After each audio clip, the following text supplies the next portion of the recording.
Stop. Think for a second. What truly makes you you? What has shaped you into who you are today?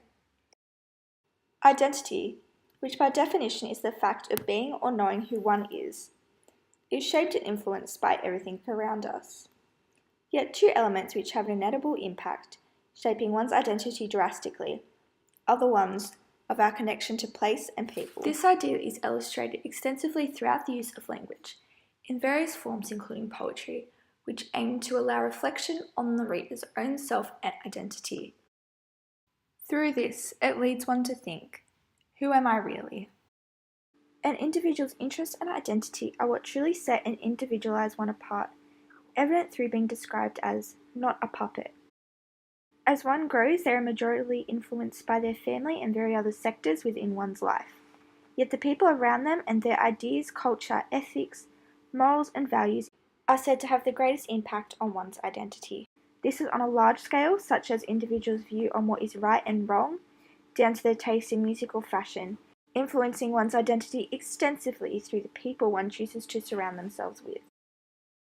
The poem titled "This Is Where It Begins," written by Melinda Bobbis, explores the role and significance of other individuals within her life, assisting and shaping her identity. This is demonstrated through the complex concept of storytelling, using it as a metaphor to illustrate how other people, in this case her family members, have impacted her sense of identity and belonging. The poem is structured with one family member per stanza, showing the varying and different impact and perspective each individual has on her identity from a young age.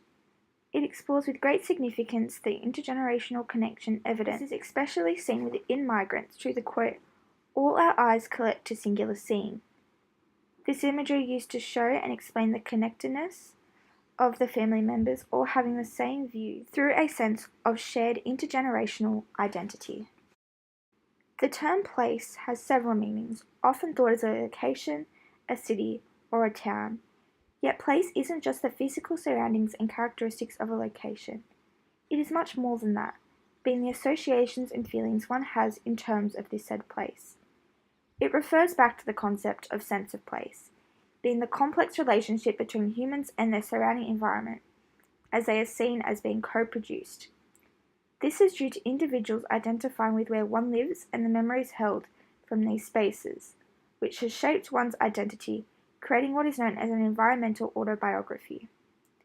This relationship involves the influence of both the natural environment impact and impact of others on one's identity, along with impacting cultural practices and social formations.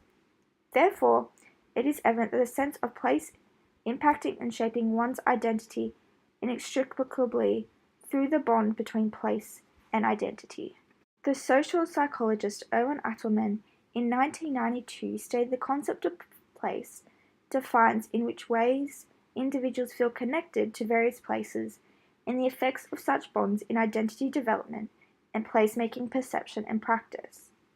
Both of these concepts help us to understand where and why people feel at home, as well as why displacement, forced or voluntarily, can be so dramatic for individuals and groups.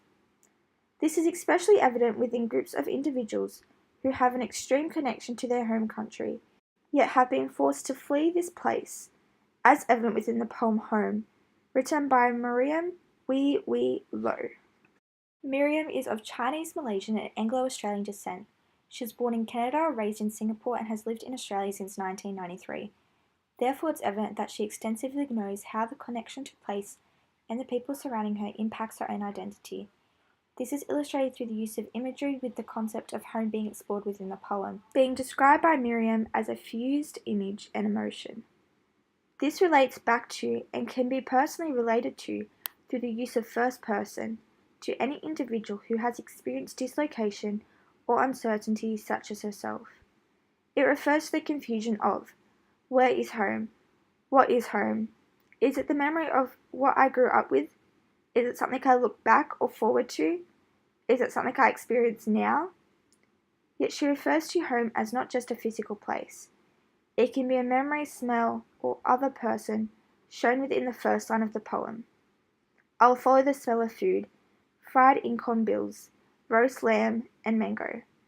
The poem addresses the struggles of coming in terms of what is home, evident through the title of the first section of the poem, One Day I Will Find It. Therefore, this is evident that the complex connection one experiences in terms of place greatly influences one's identity or loss of identity, illustrated within the poem Home. Through the use of poetry, it is extremely evident that connections to people and place have a dramatic impact on one's identity in many ways. This includes one's ethic, culture, interest, and overall what they identify themselves as. Yet through this, it is evident, as author Jhumpa Lahiri said, language, identity, place, home. These are all of a piece, just different elements of belonging and not belonging. Yet this all leads back to one idea. Who am I really?